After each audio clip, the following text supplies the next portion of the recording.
faut passer par là. Et à la fin, quand on a fini l'instruction initiale, quand on a fini tel ou tel stage, eh ben, on a le sourire parce qu'on est content d'être passé par des difficultés. Et toute personne qui accomplit quelque chose sans être passé par des difficultés, en fait, au final, il n'est pas fier. En fait. La fierté passe par la difficulté, justement. Et j'ai même envie de dire, en fait, le légionnaire, plus ça va être dur, plus il va ramasser, plus il va être content. En fait. Et généralement, les stages les plus durs, c'est ceux qui laissent les meilleurs souvenirs. Donc oui, le téléphone, en réalité, de toute façon, même si un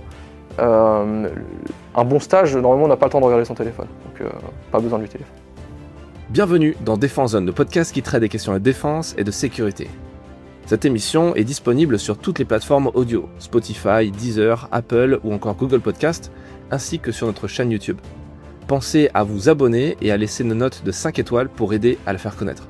Et si vous souhaitez soutenir notre média indépendant, vous pouvez également rejoindre notre espace premium sur défense-zone.com et mettre ainsi la main sur du contenu inédit ainsi que nos magazines papier. Nous vous souhaitons une bonne écoute.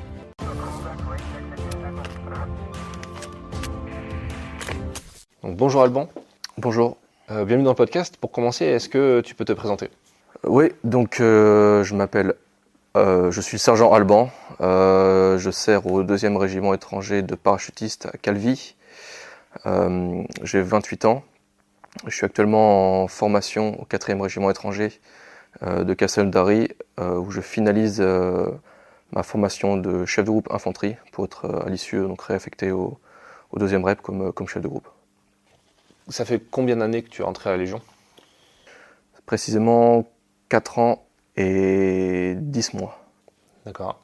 C'est assez rapide au final pour être sergent et en ayant commencé vraiment au niveau 0 de la Légion, c'est-à-dire engagé volontaire ? Ouais, c'est relativement rapide. Il y a quelques profils effectivement où ça peut aller plus vite, même un peu plus rapide. Mais en moyenne, on est autour des 5 à 6 ans pour le passage au statut sous-officier pour les légionnaires, enfin pour le caporal qui était képi blanc. Il y en a, c'est plus long en fait. Ça dépend des besoins des compagnies, ça dépend des profils aussi des envoyés. Donc oui, pour mon cas, c'est relativement rapide. Ouais. Pour revenir un peu au début, pourquoi tu as choisi la Légion étrangère ? Il y a plusieurs facteurs. Déjà, le métier des armes, c'était quelque chose qui m'attirait depuis très jeune. Je sais que j'ai toujours, du plus loin que je me souvienne, j'ai toujours voulu être militaire. Je suis issu d'une famille où il y a effectivement il y a eu beaucoup de combattants, donc j'ai toujours été biberonné au récit militaire et notamment les guerres d'Indochine et d'Algérie. Et effectivement, par ce biais, j'ai toujours aussi entendu parler de la Légion. Et quand s'est posé à la fin de mes études, donc effectivement le choix d'une direction au sein de, où aller dans l'armée en fait, je me suis d'abord présenté en CIRFA et en fait en échangeant, je me suis rapidement rendu compte que tout ce que je voulais en fait, tout ce à quoi j'aspirais, la Légion tendait à me l'offrir beaucoup plus que n'importe quelle autre arme. Donc c'est vers ça que je me suis dirigé. Et à différence de beaucoup de militaires français, tu t'es pas engagé à 18 ans, tu t'es engagé plus tard, pour le coup. Oui, absolument. Qu'est-ce que ça a changé pour toi ? Tu as fait quoi avant la Légion d'ailleurs ? Donc, moi je viens de l'Anjou, donc j'ai fait mes études à l'Université catholique de l'Ouest à Angers. Donc des études, j'ai donc une licence d'histoire et un master en géopolitique. Donc un secteur où j'ai eu l'occasion aussi d'entendre parler de la Légion quelques fois. Et en fait, pourquoi j'ai fait des études ? Parce que j'en avais l'occasion, parce que j'avais des parents qui pouvaient soutenir des études. Et voilà. Donc j'ai poussé au maximum jusqu'où je pouvais, toujours en ayant l'idée de m'engager à l'issue. Voilà. Et c'est ce que j'ai fait. Donc après mon master, j'ai toqué à la porte du PIL, donc le point d'information Légion étrangère de Nantes, m'a ouvert ses portes et pour ensuite m'envoyer au Fort de Nogent pour faire le cursus de recrutement classique de la Légion étrangère. Et le fait d'avoir eu des diplômes comme ça en amont, ça t'a aidé, tu penses, dans ta formation ici à la Légion? Alors au moment où on s'engage, absolument pas. C'est même on se pose la question en fait, pourquoi toi français avec ton diplôme tu viens à la Légion. Et en fait rapidement on comprend que c'est pas si étrange, dans le sens où comme c'était précisé plus tôt, il y a en fait à la Légion on est confronté, ou en tout cas on est mis en relation avec beaucoup de profils de gens qui ont une vie en fait avant la Légion. Donc certains ont fait effectivement des études dans leur pays et s'engagent à l'issue, donc comme moi. Il y en a d'autres qui ont été militaires, qui ont servi leur armée respective avant de s'engager. Donc en fait c'est pas si choquant. Voilà. Donc pour moi ça m'a à l'entrée ça m'a pas apporté grand chose. Peut-être un peu d'expérience, de prise de recul par rapport à l'âge, etc. Mais sinon, voilà, j'en sors. Et donc tu as fait tes classes, comment ça s'est passé concrètement? Comment ça se passe pour un engagé une fois que tu es allé au PIL, tu as pris les informations, tu arrives au Bagne, tu arrives ici au 4e RE? Donc à Aubagne, oui effectivement, donc il y a tout le processus de sélection qui dure plus ou moins longtemps en fonction du nombre de candidats, en fonction de la période. Donc moi je me suis engagé en décembre, donc période juste avant Noël. Donc ça a duré à Aubagne, je suis resté à peu près un mois. À l'issue, donc une fois qu'on est pris, donc on perçoit un treillis, on se rase la tête et c'est le premier on va dire le premier changement, le passage à l'uniforme où on met un premier pas. En fait, on comprend que là ça y est, ça devient sérieux. Et ensuite, au bout d'une semaine de procédure un peu administrative et un peu de mise au pas à Aubagne, on arrive à Casundari pour la formation initiale. Donc, mais en fait, la seule différence avec les autres engagés volontaires, c'est que le français, dès le début, il comprend ce qu'on lui dit et il comprend les ordres en fait, ordres qui sont en fait très simples pour être compris de tous. Et en fait, je dis le français, en fait, le francophone, parce qu'il y a aussi d'autres nationalités où ils comprennent, où ils parlent le français, etc. Mais effectivement, pour moi, c'est simplement que j'ai compris en fait tout de suite qu'il fallait donner un coup de main en fait aux autres qui pouvaient galérer quand l'ordre n'était pas compris. Donc par mimétisme, par exemple, ça paraît bête, mais assis, le français s'assoit, les autres s'assoient aussi. Debout, le français se met debout et les autres se lèvent. Donc c'est aussi simple que ça, et c'est comme ça que ça marche au début. Ouais, tu dois avoir l'impression d'avoir un super pouvoir de comprendre le français. Oui et non, parce que si le francophone ne percute pas lui-même, il induit les autres en erreur. Donc ok. Et comment entre ce que tu imaginais peut-être en regardant des choses sur internet, en regardant des vidéos sur peut-être le côté difficile physiquement, mentalement de la formation, des classes, etc. Et ce que tu as réellement vécu, est-ce qu'il y a eu un décalage? Est-ce que c'est ce que tu imaginais voir, vivre? Alors, j'ai pas eu de mauvaise surprise. C'est-à-dire que la Légion, effectivement, il y a quelque chose de très, il y a beaucoup de choses qu'on s'imagine qui relèvent un peu du fantasme. Or, en fait, si on regarde un petit peu sur internet, si on regarde un peu les reportages, etc. Et il y en a beaucoup. En réalité, on sait à quelle sauce on va être mangé. C'est-à-dire, on sait que on va courir, on va faire du sport, on va avoir froid, on va avoir chaud. La discipline, elle va passer par, on va se faire crier dessus. Ça fait partie du jeu, c'est l'armée, spécifiquement la Légion. Hein, donc pour moi, il n'y a pas vraiment une surprise.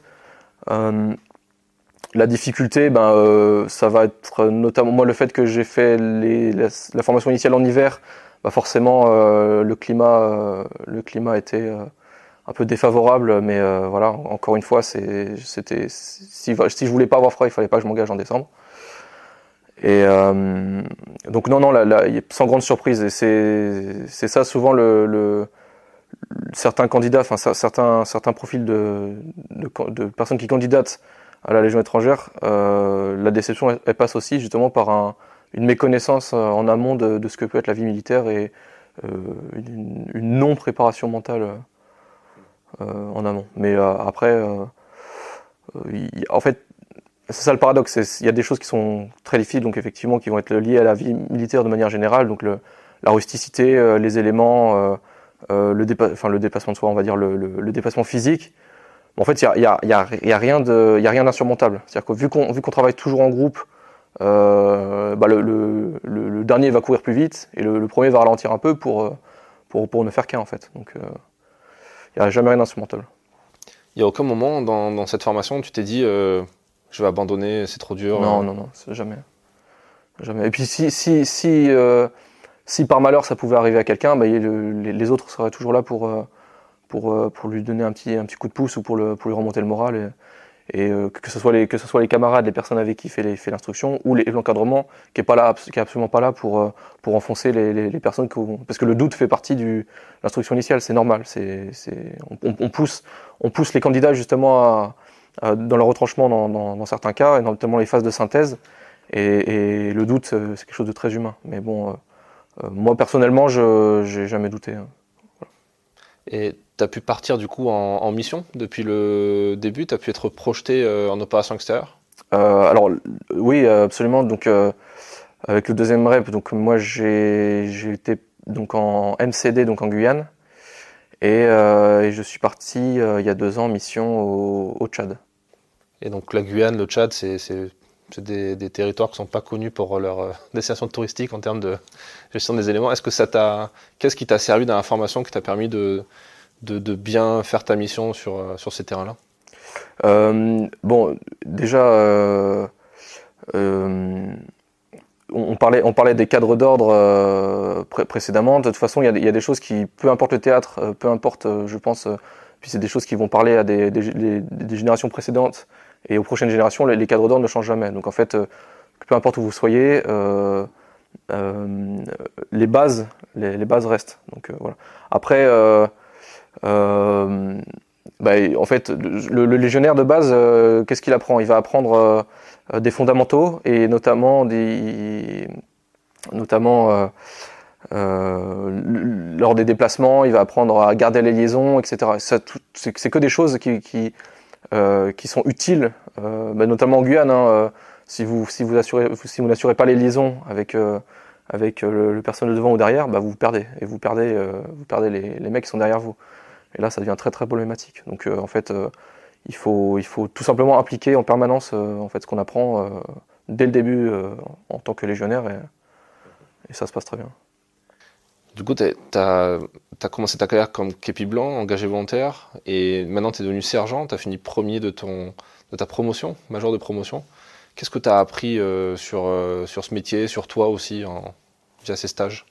En fait, là, la petite partie là, que j'ai fait jusqu'à présent à la Légion, déjà ça m'a confirmé que j'ai fait le bon choix de l'arme, le bon choix de la Légion et aussi le choix du régiment, parce qu'en fait à l'issue de l'instruction initiale on choisit son régiment. Enfin, si on a la chance de choisir en fonction du classement. Voilà. Moi ça a confirmé effectivement que j'étais bien dans ce que je faisais et le classement il existe parce qu'il en faut un. Il y a toujours, peu importe ce que l'on fait, il y a toujours un premier et un dernier.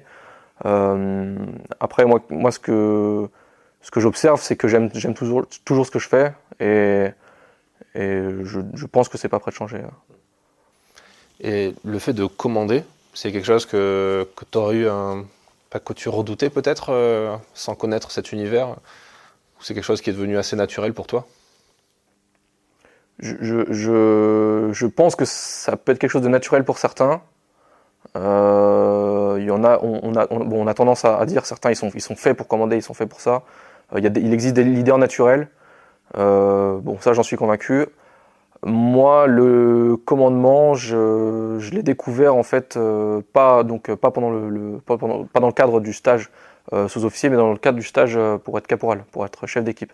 Où là, c'est le premier échelon de commandement en fait de l'armée. Donc on gère, en fait sur le terrain, le caporal gère un binôme.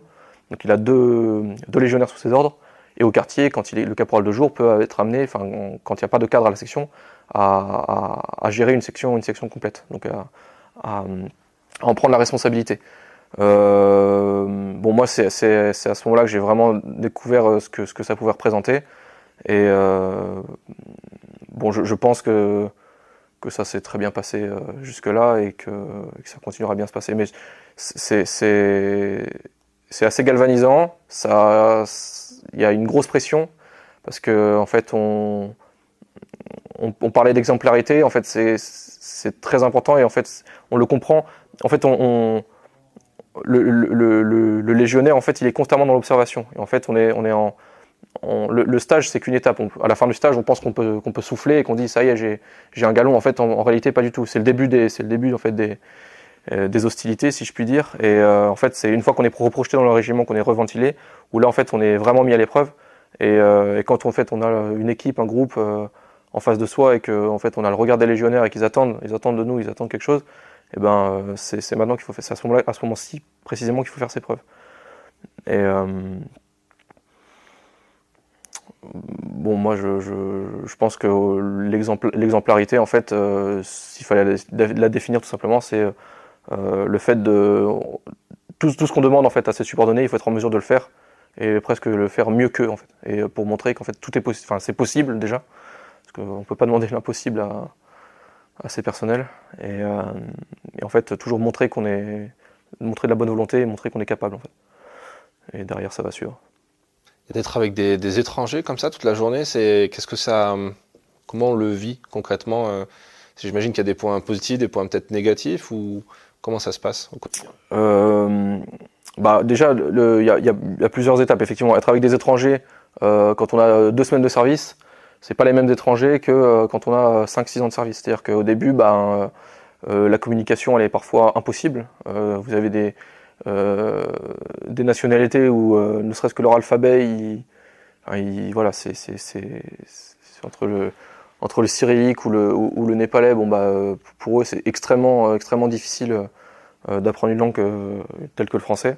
Donc au début c'est très compliqué. Donc on s'adapte. Alors soit au début on essaye de travailler un peu, on essaye de parler en anglais, etc. Sauf qu'on comprend rapidement que ça marche pas parce que le français c'est la langue de travail. Et qu'en fait, si on prend des mauvaises habitudes au début, à la fin, les légionnaires parleront pas français. Donc en fait, il faut dès le début prendre le pli. Et même moi, au début, moi j'avais envie de parler anglais avec les anglophones. Et les caporaux, les sergents nous reprenaient systématiquement.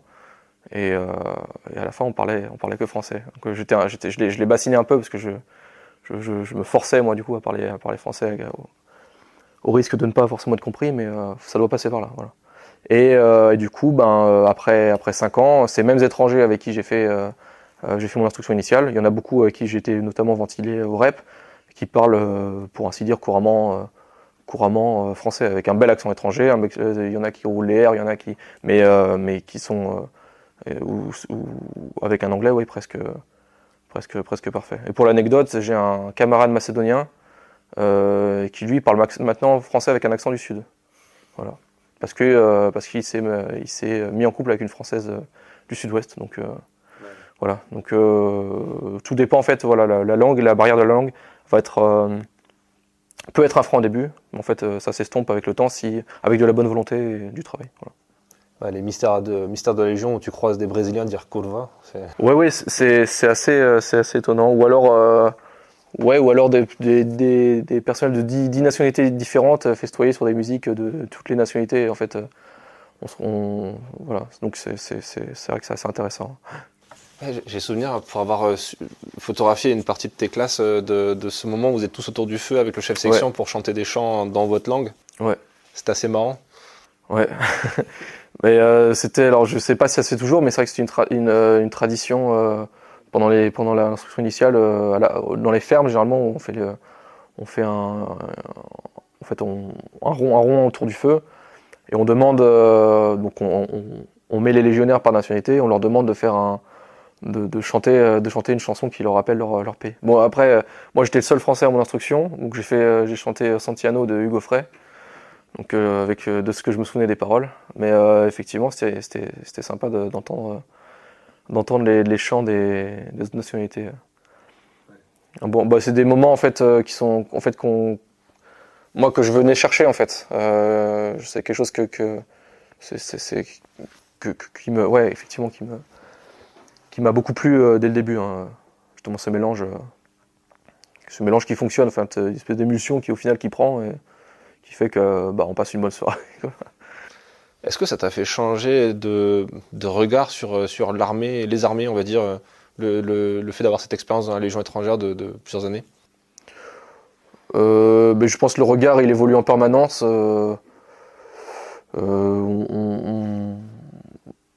Je pense oui, bien sûr, plus on prend du temps de service, plus on prend peut-être du recul, on prend aussi un peu de maturité. Quand on prend du galon, effectivement, le travail n'est pas le même non plus, donc on est en évolution permanente. Après, comme on dit, de toute façon, un légionnaire, il restera toujours légionnaire. Donc en fait, celui qui est passé képi blanc, il aura toujours cette fibre. Et donc sur ça, je pense que il y a des choses qui ne changent pas en fait. Des lignes directrices, des plis qu'on a pris dès le début en fait à l'instruction, qui font la patte un peu de la Légion étrangère. Et après, bien sûr, dans la manière de travailler, il y a des choses qui bougent, les rapports aussi aux subordonnés forcément qui évoluent quand on prend du galon. Donc voilà, donc c'est toujours un rapport un peu entre qu'est-ce qui doit rester et qu'est-ce qui doit évoluer dans le bon sens, on va dire. Et justement, le fait d'être passé par ces étapes-là avant, quand tu es caporal, commander un engagé volontaire, puis ensuite sergent, commander un caporal, qu'est-ce que ça fait d'avoir vécu cette situation? Mais ça fait qu'on commande comme on a aimé être commandé en évinçant les mauvaises expériences, en tout cas les mauvaises habitudes et les mauvais éléments qu'on a pu voir à gauche à droite dans le commandement auparavant. Donc tout le monde a des qualités, tout le monde a des défauts, et en fait moi par exemple c'est pour ça que j'ai voulu passer sous-officier aussi, c'est parce que j'ai eu des cadres en fait que j'ai aimé servir en fait, enfin qui étaient bon bah exemplaires, hein, et dont j'ai voulu suivre l'exemple en fait, tout bêtement. Après bon bah moi en tant que légionnaire, effectivement, bah en fait c'est comme quand on passe caporal, c'est-à-dire que on est le caporal qu'on veut être, entre guillemets, enfin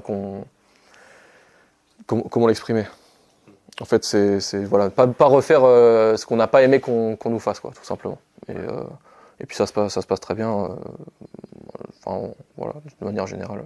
Après, encore une fois, moi je suis jeune sergent, donc je peux pas encore faire un vrai retour d'expérience sur mon expérience de commandement en tant que chef de groupe sur du combat infanterie, mais ouais, mais c'est bien d'avoir ton avis, ton ressenti, parce que c'est vrai qu'on n'a pas l'occasion d'entendre quelqu'un qui vient de commencer, et tu es beaucoup plus en avance que beaucoup de jeunes qui se posent la question de est-ce que je pourrais m'engager ou pas, des gens qui n'ont même pas passé la porte du CIRFA. Il se passe énormément de choses entre les deux, entre là où t'en es et là. Bien sûr. Après, effectivement, le jeune qui réfléchit à s'engager, je pense qu'il faut qu'il, enfin c'est une étape, c'est un saut dans le vide, hein, de toute façon l'engagement à la Légion.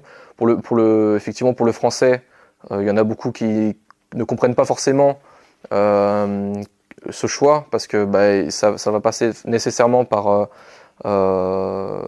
un abandon en fait de sa vie civile qui est beaucoup plus, disons, qui est plus importante qu'un engagement dans la régulière.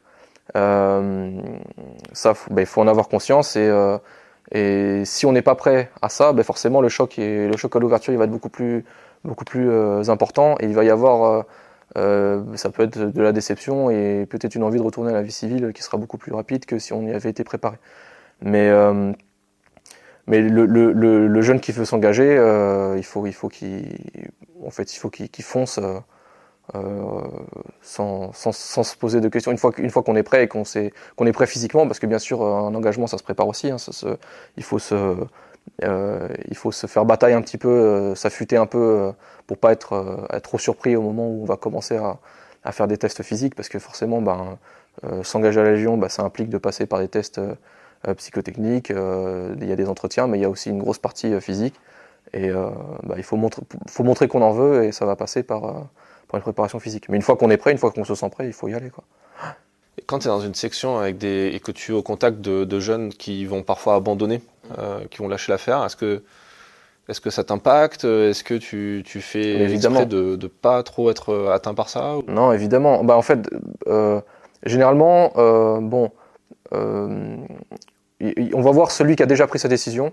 Il y en a, ils en ont pas parlé pendant longtemps, ils ont mûri le projet en fait de pas rester parce qu'ils ont pas eu forcément ce qu'ils venaient chercher. Et il y en a d'autres qui sont en questionnement. Mais ça, c'est presque en fait comme dans une entreprise civile aussi, en fait. C'est quand vous êtes recruté quelque part, vous dites ok, est-ce que c'est fait pour moi, voilà. Mais moi de toute façon, je le comprends de pouvoir douter de soi, voilà. Mais moi je ferai tout pour garder cet élément, parce que comme je l'ai dit tout à l'heure, on peut avoir des moments de faiblesse. Peut-être demain, une fois qu'il aura repris un peu qu'il se sera remis sur les rails, peut-être qu'il sera un des meilleurs éléments, en fait, un de nos meilleurs subordonnés, et qu'en fait on a tout à gagner à le garder. Donc oui, forcément, ça arrive les moments de faiblesse, et moi je ferai tout pour le booster, quoi, on va dire. Et le fait de passer comme ça de caporal, où tu as la responsabilité de personnes, à sergent, tu as encore plus de gens sous tes ordres. Potentiellement demain, peut-être que tu viendras officier, il y aura encore plus de gens sous tes ordres. Comment tu perçois cette accumulation de responsabilités? Est-ce que ça se perçoit? Est-ce que c'est assez naturel au final? En fait, en amont, c'est quelque chose d'assez impressionnant, parce qu'en fait, pendant les stages, on nous le répète, on dit attention, vous allez avoir des responsabilités. Vous allez avoir donc vous avez des hommes à votre charge, mais vous avez aussi par exemple du matériel à votre charge. Vous avez votre fonction, voilà, ça implique pas mal de choses. En réalité, je pense que après, une fois qu'on est en régiment, les choses se font assez naturellement. Ça peut passer par des petites erreurs qu'on corrige, etc.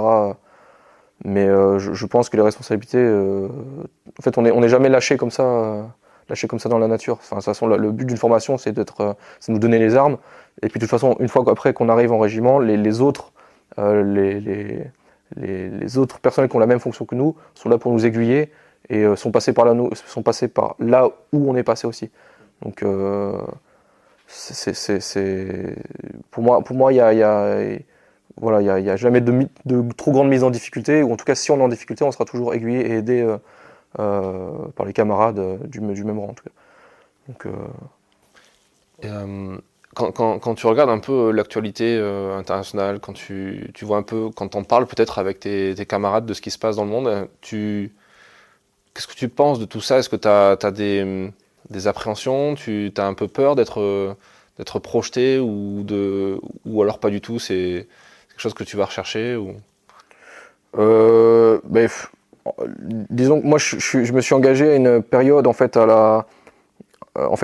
y a une grosse transition, en fait, dans le comment je pourrais dire, dans les théâtres opérationnels, en fait. On est passé des conflits très on va dire zone subsaharienne, l'Afrique, etc. On a fermé pas mal d'OPEX, pas mal de bases dans ces régions, et on s'est un peu européano-centré. On s'est concentré beaucoup sur les pays de l'Est, et je pense notamment au conflit ukrainien, de par les rétex et de par la position de l'OTAN et la position de la France. Tout ce qui est la peur, etc., c'est des ressentis qui sont... tout à chacun le ressent de sa manière. Moi, je fais confiance, en fait, aux instructions et à nos formations.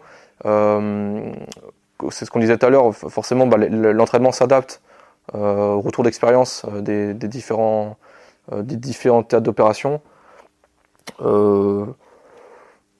j'ai envie de dire, on se prépare, quoi. On est prêt en mesure de, c'est-à-dire que on n'a pas envie d'aller de foncer tête baissée, mais le jour où le régiment, en tout cas la brigade a besoin de déployer, il faut qu'on soit en mesure de, quoi. Il faut qu'on soit prêt. Ouais, tu te poses pas trop de questions. La question, elle se pose si, au moment de l'entraînement, au moment du drill, en fait, de toujours chercher plus et de toujours être plus curieux dans la manière de s'entraîner pour que le jour où on est dans un contexte opérationnel, qu'on soit pas pris de court et qu'on soit pas en fait en situation de difficulté. Voilà. Quelle vision toi t'as si je te dis le mot engagement, c'est la question un peu tarte à la crème à chaque fois qu'on pose aux jeunes engagés, mais pourquoi t'as décidé de t'engager? Est-ce que tu t'engages pour ton pays? Est-ce que c'est une recherche d'aventure, ce genre de choses? Qu'est-ce que t'en penses de tous ces questionnements? Et quand tu en parles avec tes camarades légionnaires notamment? Bon, moi, l'engagement, personnellement, moi, je voulais servir mon pays, ça coulait de source.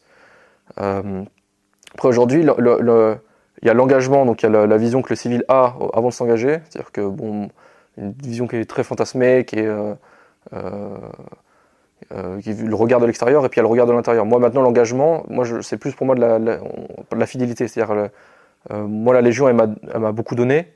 Et je suis attaché en fait aujourd'hui à la Légion, et cet engagement, c'est comment le décrire? J'ai le sentiment de devoir quelque chose à la Légion. Ouais. Et voilà, j'aime servir cette institution tout bêtement en fait. Et je me pose pas vraiment la question. Pour moi, c'est naturel en fait. Voilà. Bon, après, encore une fois, le français va pas chercher la même chose. Enfin, le francophone ne va pas chercher la même chose que l'européen, que le sud-américain. Il y en a qui vont fuir quelque chose, il y en a qui vont venir chercher quelque chose. Encore une fois, bon, au moment de l'engagement, on fait fi en fait du passé. Bon, bien sûr, on veut savoir tout ce qui peut poser problème, etc. Si la personne est recherchée, qu'est-ce qu'elle a fait avant. Moi, bien sûr, mes motivations, pourquoi je me suis engagé au début, on le comprend pas forcément, encore une fois, parce que le recruteur, il va chercher la faille, en fait. C'est-à-dire on va me demander, mais si tu as des diplômes, pourquoi tu veux pas être directement rentré comme sous-officier, par exemple, dans le régime général, ou pourquoi tu veux pas travailler dans le civil, dans une boîte qui pourrait te rapporter plus, etc.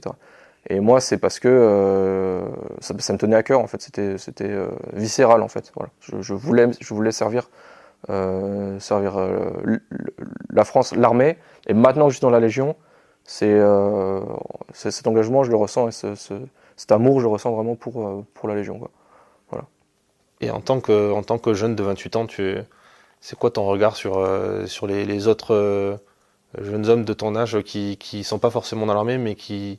Tu penses que on est dans une société où il y a peut-être de plus en plus cette envie de s'engager, ou au contraire, ou de là où tu es, comment tu vois ça?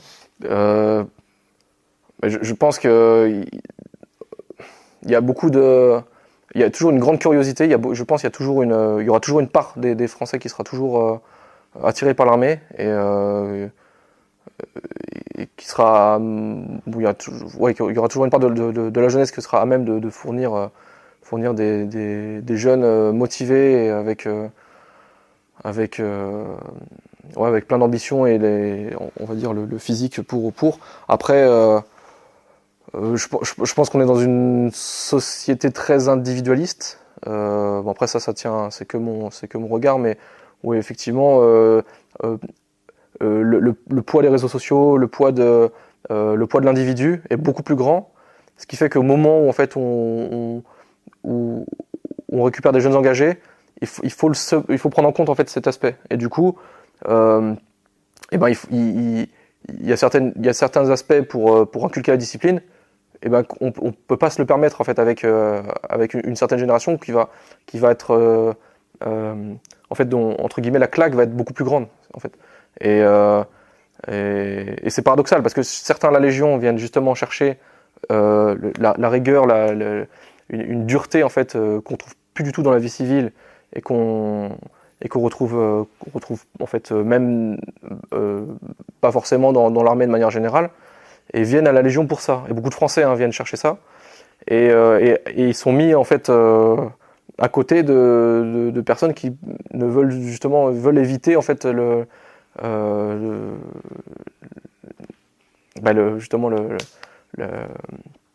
la rigueur, et voilà, une espèce d'opposition. Donc voilà, il faut s'adapter en fait. On s'adapte et c'est comme ça. Et c'est pas trop dur justement de vivre en collectivité comme ça, dans des fermes coupées du monde, pas de téléphone portable, pas de réseaux sociaux, pas de possibilité aussi au début de construire une vie familiale aussi, toutes ces libertés quelque part, comment on le perçoit quand on a 28 ans Mais c'est dur encore. Oui et non. Ben moi j'ai aimé ça en fait. C'est ce que je suis venu chercher en fait. C'est une difficulté qui est bienfaisante. C'est-à-dire qu'il y a besoin de passer par cette difficulté. Après, il y en a d'autres pour qui c'est un choc, effectivement. Ça leur plaît pas. Mais j'ai eu ce que je suis venu chercher. C'est-à-dire que oui, c'est pas agréable quand on nous enlève nos téléphones, parce qu'aujourd'hui le téléphone c'est presque le prolongement du bras et du cerveau. Oui, c'est pas agréable de dormir dehors quand il pleut. Mais au final c'est bon, c'est bon parce que il faut passer par là, et à la fin, quand on a fini l'instruction initiale, quand on a fini tel ou tel stage, et ben on a le sourire parce qu'on est content d'être passé par des difficultés. Et toute personne qui accomplit quelque chose sans être passé par des difficultés, en fait, au final il est pas fier en fait. Il y a besoin, la fierté passe par la difficulté justement. Et j'ai même envie de dire, en fait, le légionnaire, plus ça va être dur, plus il va ramasser, plus il va être content, en fait. Et généralement, les stages les plus durs, c'est ceux qui laissent les meilleurs souvenirs. Donc oui, le téléphone, en réalité, de toute façon, même si un bon stage, normalement, on n'a pas le temps de regarder son téléphone. Donc pas besoin du téléphone. Ouais, les journées passent vite. Super. Est-ce qu'il y a, pour terminer, un conseil que tu aimerais partager à un jeune qui se pose des questions peut-être pour s'engager comme toi, un jeune francophone, le toi d'il y a 4-5 ans peut-être, il y a 5-6 ans? Se préparer physiquement, se renseigner surtout, préparer un peu, savoir à quelle sauce il va être mangé en fait pendant ses classes et après au régiment. Déjà avoir une idée des régiments de la Légion qui existent. Moi par exemple, quand je me suis engagé, j'ai remarqué qu'il y avait beaucoup d'autres Français, par exemple, il y a d'autres francophones qui connaissaient pas forcément les autres régiments Légion, qui savaient à peu près qu'il y avait des régiments cavalerie, etc., mais ils savaient pas forcément les situer, etc. Donc bien se renseigner et surtout savoir quels vont être ceux à quoi il va avoir droit et les choses auxquelles il ne va plus avoir droit. Et par exemple, l'engagement à la Légion, c'est minimum 5 ans le premier contrat durant lequel le légionnaire ne peut pas posséder de véhicules, ne peut pas posséder de logement. Et il faut le savoir, il faut le prendre en compte. C'est 5 ans, ça peut être long pour certains. Et une fois qu'on a mûri cette réflexion, et ben, il faut s'engager et faire les choses à fond en fait. Et voilà, donc pas de place à la demi-mesure. C'est-à-dire, une fois qu'on a passé la porte, et ben on s'arrache et voilà. Et puis ça passe très vite. Voilà. Ça passe très très vite. Super. Merci beaucoup Alban pour avec cet plaisir. Hommage. Merci d'avoir écouté cet épisode jusqu'à la fin. S'il vous a plu et que vous souhaitez soutenir notre travail, abonnez-vous au magazine papier trimestriel en vous rendant sur le site défense-zone.com. À très vite pour un prochain épisode du podcast.